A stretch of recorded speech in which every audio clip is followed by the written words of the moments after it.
Hey guys, what's up? JK with Porn Reboot here, and today I'm going to tell you why you should not let dogma hold you back from your recovery.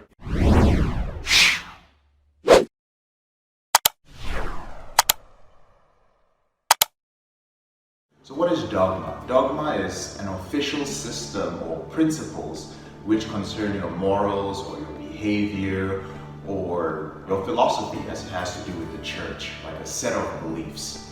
So I grew up in a deeply religious Catholic household, and masturbation was a sin, okay? Premarital sex was a sin. Hell was a reality that was etched into my mind. And I used to have nightmares about spending an eternity in hell tortured by demons, seriously. And religion and dogma pretty much ruled over everything I did as a kid. Now, dogma is a very powerful thing, and when you're young, it's drilled into your head together with all sorts of limiting beliefs, things concerning wealth and relationships and certain groups of people, among other things. And dogma may have originally started out with really noble intentions, but the bottom line is that dogma is a form of control. So what that means is that, I'll give you an example. One of the reasons why I was a virgin until the age of 21 had everything to do with my religious upbringing and my fear of damnation. If you want to taste every last sweet drop of juice that your life has to give, then you're going to have to squeeze very hard. And that means you have to do whatever you want to do. You have to do it fully and passionately without caring what other people think. So don't get trapped in a previous generation's way of life. You must adapt to the present generation. And most importantly, you must question every belief that was programmed into you as a child. If you really don't feel an urge to get married, then don't let the fear of losing your girlfriend or the fear of being alone influence your decision. Don't let your parents' religious or cultural beliefs get in your way. Don't get married if you don't want to, right? Now, if you want to have sex with, multiple attractive women, do it. You're not a creep for approaching women. You're not a player for having sex with multiple women as long as it's consensual and it's not a part of your addiction. You're not shallow for choosing to live that life.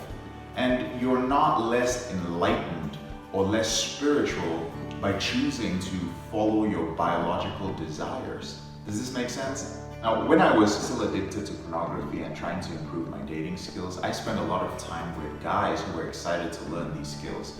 They were frustrated and very clueless, like me, but they were eager to learn, and they were propelled by their desire for sex. And many of them eventually got quite good at attracting women, and some got good at getting laid consistently, and that's great for them. And a handful of them learned how to build and sustain great long-term monogamous relationships.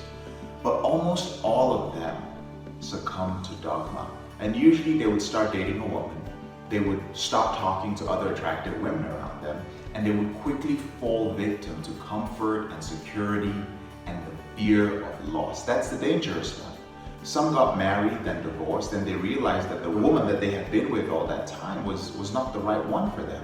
Some got lazy, and as a result, their wives stepped out on them, cheated on them, divorced them, left them financially destitute. And a handful of them today are happily married and they claim to be happy, but the amount of pornography they consume, coupled with their willingness to visit a strip club at the drop of a dime, it really makes me question their claim. Now, these are mostly acquaintances now. So brothers, if you're seriously trying to end your behavior with pornography or overcome limiting beliefs, dogma is not going to do you any favors. It will certainly make you very guilty about many of the decisions that you're going to make. Some people tell me Jesus is going to help you quit porn. No, only your firm decision and a scientifically proven method will. Your faith will help you as a foundation, but you need a system. So there are very few approaches to ending your porn addiction that work. Even many of those that have a scientific approach sometimes have a deep religious agenda behind them, and at best, they'll make you repress your cravings. Your addiction needs to be handled head on. It needs to be understood, acknowledged, and dealt with piece by piece. It could take anywhere from a year to 2 years for you to fully overcome it and for your brain to rewire. So for some of you, it may become a lifelong struggle. That's the truth. You are going to overcome it, but you may have to maintain a certain type of lifestyle to keep it from taking over your life again. That's the reality, brothers. Time waits for no man. And before you know it, you're going to be an old man. Your days of trying to date women or looking for a relationship that is sexually active will be long gone. And the only thing left is going to be regret. So if dogma is holding you back, cut those ropes and break free. Only fear holds you back. I have fears as well, I feared that I would never overcome my addiction. I was scared that my erectile dysfunction, my PIED, was permanent. I sometimes am afraid of growing old alone because, I refuse to drink society's Kool-Aid. I feel fear, but I use it to motivate me to push harder. When I feel fear, I use it as a sign that it's time to grow. It's time to tackle that fear. So in the twilight of your life, be sure that your life was lived fully, fearlessly, and without regrets.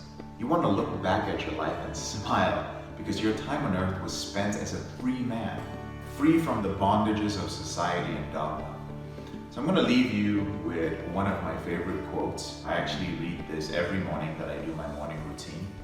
And it goes, "The only life worth living is the adventurous life. Of such a life, the dominant characteristic is that it is unafraid. It is unafraid of what others think. It does not adapt either its pace or its objectives to that of its neighbors. It thinks its own thoughts, it reads its own books, it develops its own hopes, and is governed by its own conscience. The herd may graze where it pleases or stampede where it pleases, but he who lives the adventurous life will remain unafraid when he finds himself alone." And that is by Raymond B. Forsyth, I believe. I'm JK, your brother in this struggle. Thank you so much for taking the time to watch this video. I'll see you later in the week.